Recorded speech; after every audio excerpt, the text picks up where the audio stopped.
সন্ধ্যায় বাসায় ফেরার সময় পাশের দোকান থেকে 2টা ডিম আর একটা নুডলসের প্যাকেট নিয়ে বাসায় ঢুকলাম। আপুর রুমের সামনে গিয়ে বন্ধু রাকিবকে ফোন দিয়ে বললাম, দেখ তোর বোন আমার বোনের মতো না। আমার বোনকে আমি যদি রাত 11টার সময় বলি যে আপু আমি বিরিয়ানি খাবো, তখন ঠিকই আমার আপু আমার জন্য বিরিয়ানি রান্না করে নিয়ে আসবে। এটাই হলো ভাইয়ের প্রতি বড় বোনের ভালোবাসা। আমাদের ভাই বোনের ভালোবাসা দেখে কিছু শিখ, কাজে লাগবে। তারপর আমি ফোনটা রেখে হাসি মুখে আপুর রুমে ঢুকলাম। তখন দেখি আপু এক মনে বইয়ের দিকে তাকিয়ে আছে।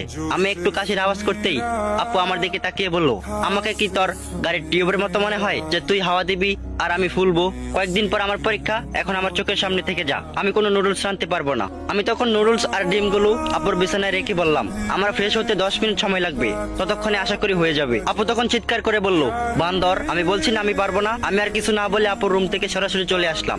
আমি ঠিকই জানি আপু 10 মিনিট পর আমার জন্য নুডলস রান্না করে নিয়ে আসবে। পরদিন সকালে আমার গার্লফ্রেন্ড শ্রাবণীর সাথে দেখা করতে যাব, অথচ আমার হাতে একটা টাকাও নাই। আমি তখন আপুর রুমে গিয়ে দেখলাম আপু ব্যালকনিতে ফুল গাছে পানি দিচ্ছে। আমি তখন আপুর পাশে গিয়ে বসলাম এবং বললাম যে আপু, তুই জানিস আমি তোকে কতটা ভালোবাসি। আপু তখন বিরক্তিকর চোখে আমার দিকে তাকিয়ে বলল, আমি এখন তোর কোনো ময়লা কাপড় চোপড় ধুতে পারবো না, আর আমার হাতে এখন একটা টাকাও নাই। আমি তখন অসহায়ের মতো আপুর দিকে তাকিয়ে বললাম, তুই সবসময় আমায় ভুল বুঝিস। যাই হোক, তোকে একটা কথা বলতে এসেছি।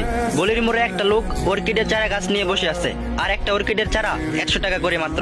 যদি পারিস কিনে নিয়ে আয়, আর যাওয়ার সময় সাবধানে যাস, কারণ পাশের বাড়ির আজিজ আঙ্কেলের কুকুরটা রাস্তায় ঘোরাঘুরি করছে। তুই তো আবার কুকুর দেখে ভয় পাস। আপু আমার কথা শুনে খুশিতে আত্মহারা হয়ে বলল, আমার সোনা ভাই, তুই একটু কিনে এনে দে, আমি কুকুরটাকে অনেক ভয় পাই। এই বলে আপু আমাকে 500 টাকার একটা নোট দিয়ে বলল, 5টা চারা আনবি। আমি তখন টাকাটা পকেটে রাখতে রাখতে বললাম, অসংখ্য ধন্যবাদ আপু, ছোট ভাইয়ের প্রেমের সহযোগিতা করার জন্য। তুই টাকাটা না দিলে আমি শ্রাবণীকে নিয়ে আজ দুজন একসাথে বসে চোখে চোখ রেখে কফি খেতে পারতাম না। আমার কথা শুনে আপুর হাতে থাকা মগটা আছাড় মেরে বলল, তুই যদি আজ